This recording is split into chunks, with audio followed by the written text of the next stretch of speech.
Well, great hands and great talent and really respected among his peers. But when we hear the name Billy Casper, oftentimes we also hear the word underrated. But Rich Lerner tells us that's really only part of the story, isn't it, Rich? Well, Vince, Billy Casper won 27 times between 1964 and 1970. More than Arnold Palmer, more than Gary Player, more than Jack Nicklaus, the big three. Billy often jokes that it should have been called the Magnificent Four.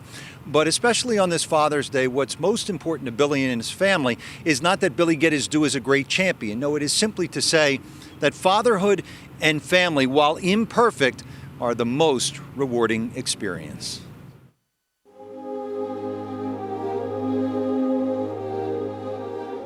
What we lose early in life, we're so often compelled to seek the rest of our days. Family, that's what Billy Casper's always longed for and found wherever he's turned, from the caddy ranks in San Diego as a boy from a busted home, to the Mormon church in Utah, to the Kingdom of Morocco and the Muslim world. A remarkable journey, not without pain. Casper has played 4 of 5 rounds in less than 70. One of the great achievements in the history of the Open.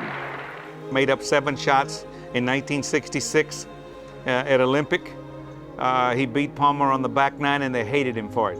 He didn't ever play to the media, really. He wasn't one like a Fuzzy or a Lee or something, or Lee Trevino, that would really play up to the crowd. As far as the players are concerned, absolutely not underrated, because they understand who Billy Casper was and the great golfer that he was. When I looked up at the leaderboard, yeah, I was looking for Arnold and Gary, but there's another name I always looked for too, and it was Casper. I mean, he was a really good player. Tremendous player. I mean, he was always under control. Great family man. I mean, that's what it's supposed to be about. He came from a broken home and was kind of pawned off here and there. At age 11, I started caddying, and I don't ever remember my dad or my mother giving me money to spend.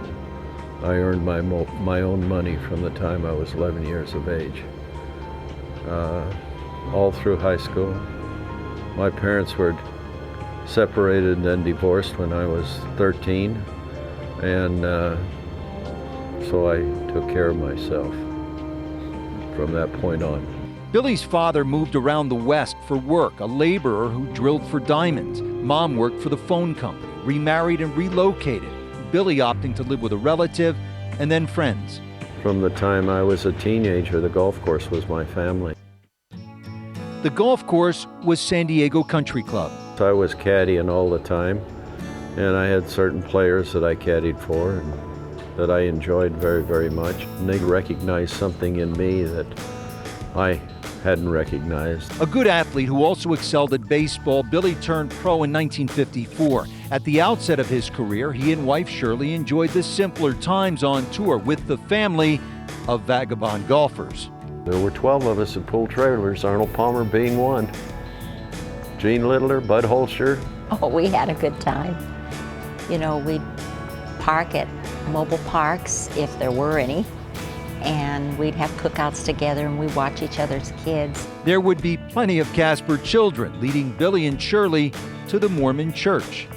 Oddly, this devout Mormon would also find family in the Muslim world, in Morocco, invited by Masters champion Claude Harmon in the late 1960s. Billy's been going with family and friends ever since.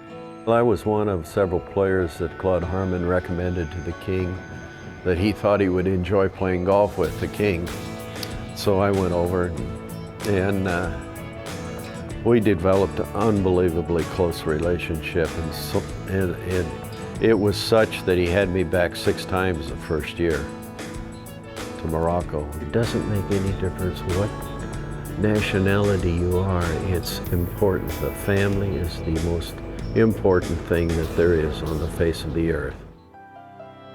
His family grew to 11, 5 girls and 6 boys. As my boys got to the age of teenagers and they could travel with me on tour, I took one at a time with me on tour, and they could caddy for me. My brother David had an opportunity to do that, but but his choices, you know, and his decisions to kind of not want to caddy and that kind of thing, I think, in a sense, kind of hurt my dad. He got involved in narcotics and sale of narcotics. The judge sentenced him. He said, "My hands are tied. You've had 35 armed robberies, and that's 105 years." Dad felt like when he was impressionable, he could have really taken him under his wing and kind of helped direct him. And because he was playing so much, I think he feels bad that he didn't push it a little bit harder to get David to go out with him. It's a hard situation. And Shirley and I spent probably weeks and months grieving him, and I still think about him almost every day and realize what he missed in his life. Fatherhood and family, Billy's learned, are so much like golf, imperfect but filled with joy. And now as he looks back on it all, I mean all of it, Billy Casper has a hard time keeping his emotions in check. You've had quite a life. It's unbelievable. Unbelievable.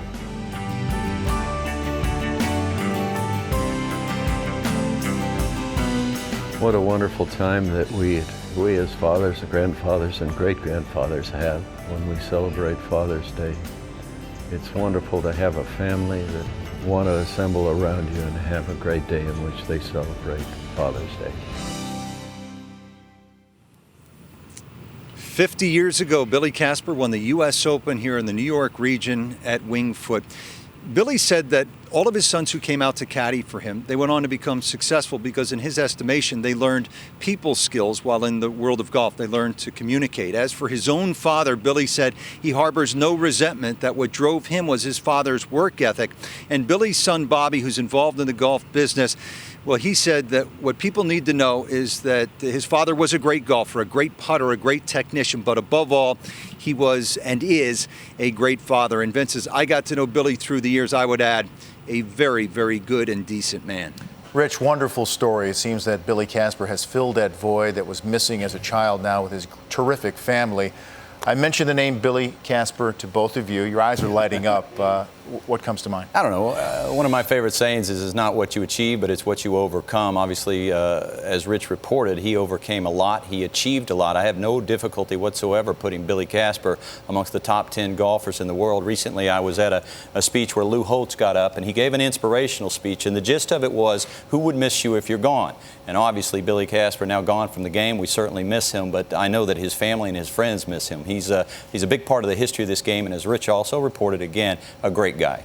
Oh, just the way he played too. I had the pleasure of playing him when I was a teenager, and I knew who he was. I knew his record, and I think he hit this lovely draw, and I thought that's the way he played and won all these tournaments. And actually, talking to Rich the other day, I had no idea about his background when Rich was putting the story together. But I was at a Champions Tour event just a couple of years ago in Minnesota, and they had Gene Littler was a player I'd never seen, and he was playing with Billy Casper. They had legends of the game, and I just wanted to drive and watch them for about 3 or 4 holes. And Billy saw me. He called me over, and I said, "No, you just play." And then he realised I'd never met Gene Littler, and he's just so engaging. But even then, he could still hit it 2 years ago, and the greats of the game never changed, as Brent alluded to. They played the game the right way. They left the game in a better place than what they found it.